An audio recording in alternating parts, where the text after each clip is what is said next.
Fala galera vascaína, Thiago Fontes, canal Vascaíno do Cerrado, trazendo o vídeo agora domingo à noite para a gente tratar da 13ª rodada do Campeonato Brasileiro.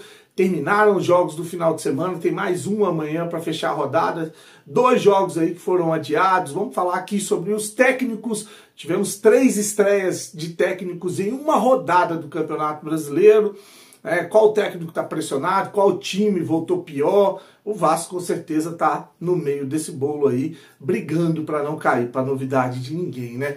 Antes de a gente falar de Vasco, de Campeonato Brasileiro, deixa o joinha, deixa o like, se inscreve no canal, que é importante para ele ser indicado no YouTube, comenta, compartilha, deixa o hype. E vamos falar de futebol. 13ª rodada do Campeonato Brasileiro, lógico que não foi completa, 2 jogos aí, eles foram adiados, que é o jogo do Santos contra o Palmeiras e o jogo do Mirassol contra o Fluminense, porque os times que estão voltando ainda do Mundial de Clube tiveram um tempo aí para poder descansar. Amanhã, para fechar a rodada, tem Juventude e Sport, tá? Juventude e Sport, 2 times que estão ali na zona de rebaixamento. É o duelo do Lanterna contra o vice-Lanterna.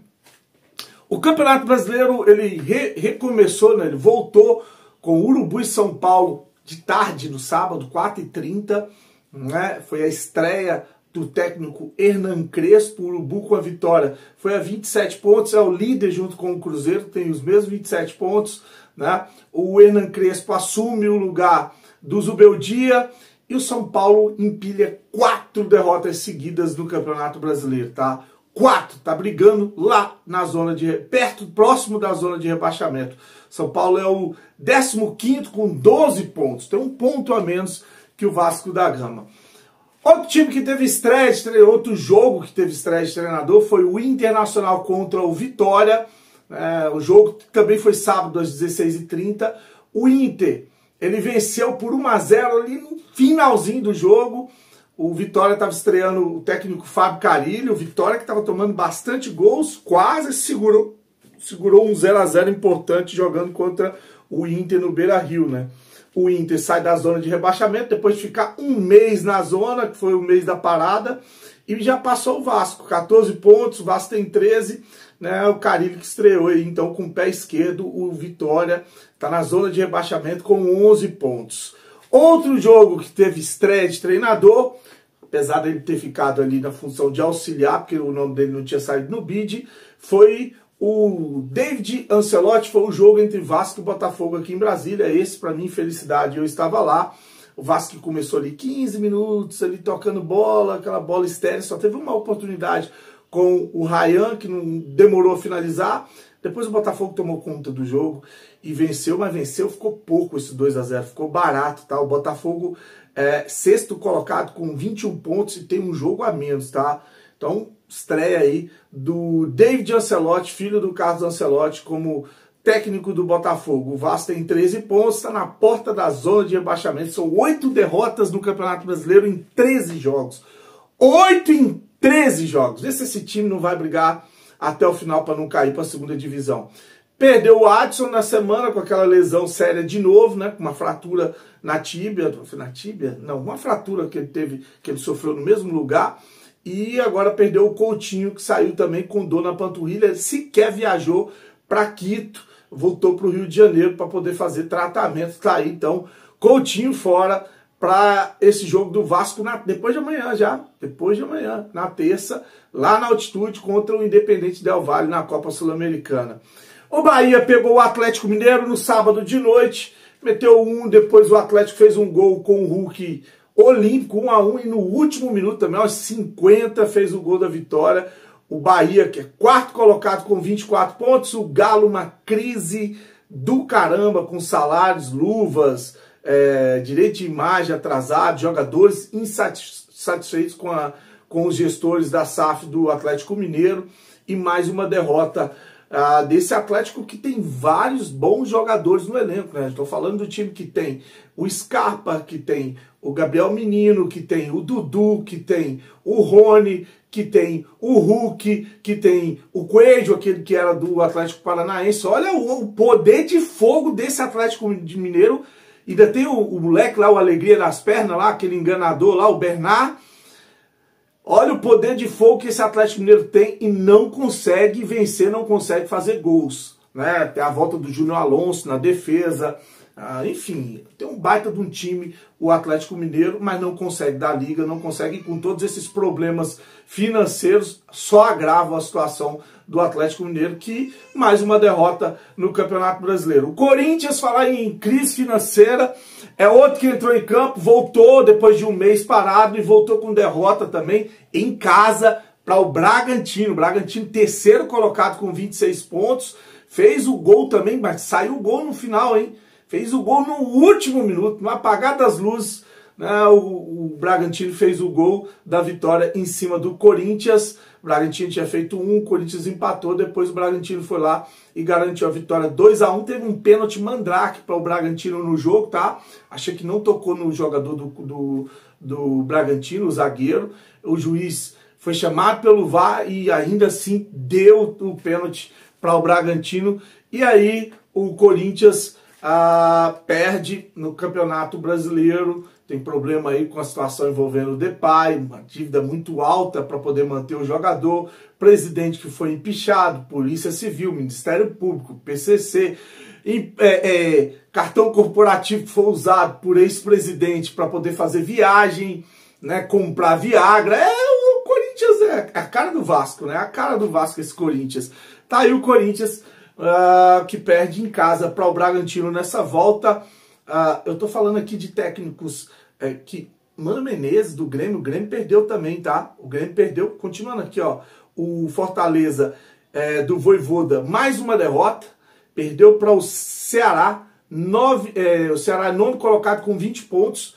A outra derrota do Vojvoda, que já acumula 6 derrotas seguidas. Nos últimos 8 jogos do Fortaleza, são 7 derrotas e um empate, cara. 7 derrotas e um empate, sendo que 6 derrotas seguidas. O Vojvoda muito pressionado no cargo, tá? E aí, para finalizar os técnicos, teve um jogo que o Cruzeiro amassou, goleou o Grêmio por 4-1. 4-1. Cruzeiro que, como eu falei, né? Segundo colocado, tem a mesma pontuação que o Urubu, tem 27 pontos, divide a liderança, na verdade, né? E o Grêmio, que depois dessa lapada aí, fica na 12ª colocação com 16 pontos. Eu vou colocar a tabela do Campeonato Brasileiro aqui para você ver do Corinthians para baixo. O 11º é o Corinthians com 16 pontos, 12º é o Grêmio também com 16 pontos, 13º é o Inter, era o Vasco, né? Agora é o Inter com 14, 14º o Vasco perde uma posição, é o Vasco com 13, São Paulo é 15º com 12, o primeiro fora da zona de rebaixamento é o Santos com 16º com 11 pontos. O Santos tem um jogo a menos, tá? O Santos teve um jogo adiado contra o Palmeiras. Aí vem na zona de rebaixamento Vitória com 11, Fortaleza com 10, Juventude com 8 e o Sport com 3. Lembrar que jogam amanhã Juventude e Sport, e que o Sport com 3 pontos é o único time que não venceu no Campeonato Brasileiro, tá? Então, quem você acha? Lógico que a gente tá muito chateado com o Vasco, né? É claro que a gente vai colocar ele aí nesse topo dessa lista. Quem que você acha que foi a pior apresentação nessa volta depois de um mês parado, né? Porque o Vasco não contratou. É o mesmo time, eu não vou falar disso de novo, já falei no vídeo hoje, falei no vídeo ontem, mas tá aí o Vasco com o Fernando Diniz, né, o Grêmio com o Mano Menezes, o Corinthians com o Dorival Júnior, o Vojvoda bastante criticado, bastante questionado lá no Fortaleza. Enfim, quem que você acha aí que decepcionou nessa rodada? Bom, o Vasco virou a piada do Rio de Janeiro, né?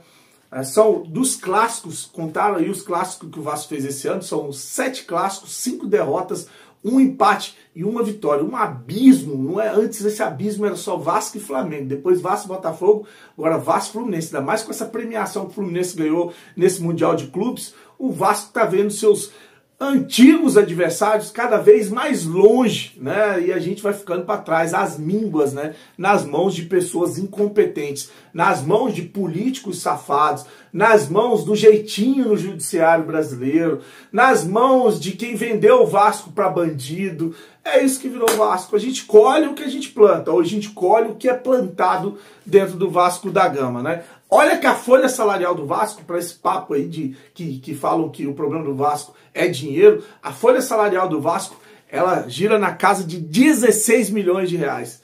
16 milhões de reais. Todo mundo no Vasco agora quer receber 1 milhão. Né? Você viu a luta que foi para renovar o salário do Verratti, que é 1 milhão. O Léo Jardim, que é mais de 1 milhão. Né? O Paulinho, que é mais de 1 milhão. O João Vitor recebe 900 mil. O Jair, 900 mil para ficar no banco. Todo mundo quer 1 milhão de reais no Vasco. É o time que tem a folha salarial de 16 milhões e um futebol vagabundo. A folha salarial do Fluminense, que foi jogar o Mundial e ficou lá em quarto, é de 14,5 milhões de reais. Ela é mais barata que a do Vasco. A folha do Bragantino é de 6,5 milhões de reais. Bragantino lá, terceiro colocado no Campeonato Brasileiro. A folha salarial do Ceará, que é 10º colocado no Campeonato Brasileiro, é de 7 milhões. A do Mirassol é de 3 a 4 milhões. Todos eles jogam mais que o Vasco. O problema do Vasco é dinheiro. O problema do Vasco é gestão. O problema do Vasco é o amadorismo. O problema do Vasco são os pilantras que sugam do Vasco e a gente vai ficando para trás, mesmo investindo, mesmo tendo salários altos, mesmo tendo uma das folhas mais altas do futebol brasileiro. Vou repetir minha frase aqui, né? O lugar para ter gente safada é nesse tal desse Vasco da Gama, tá? Bom, para finalizar uma informação, o Cruzeiro tentou a contratação do volante Barros. Diz que tentou 2 vezes, fez 2 propostas para o Vasco e o Vasco recusou as 2.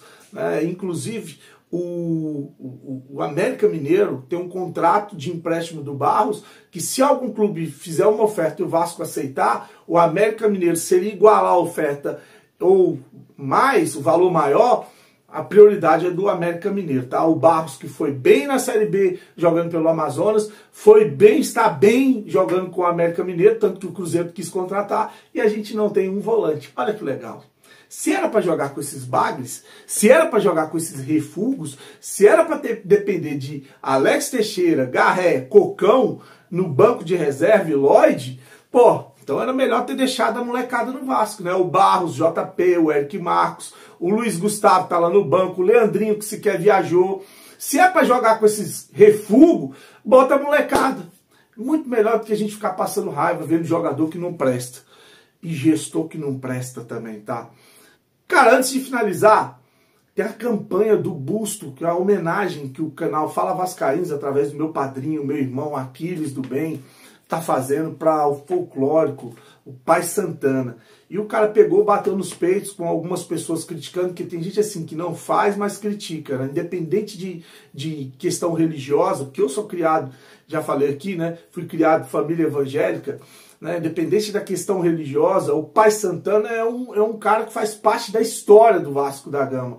E ele merece essa homenagem, então o Aquiles correu, lutou nos grupos aí, lutou em rede social, já conseguiu juntar acho que mais de 14 mil reais para fazer um busto em homenagem ao Pai Santana. E aí tá faltando um pouquinho para poder inteirar esse busto. Se você puder ajudar, tem vou deixar aqui o link para você ir lá e deixar o Pix, se você puder ajudar, tá bom? Dá essa força para a gente poder homenagear um cara que faz parte da história do Vasco da Gama e está sendo deixado para trás, está sendo esquecido, estava caindo no esquecimento, até que a turma do Fala Vascaíno, através do Aquiles, resolveu fazer essa justa homenagem, tá bom? Curte, se inscreve no canal, fique com Deus e saudações vascaínas.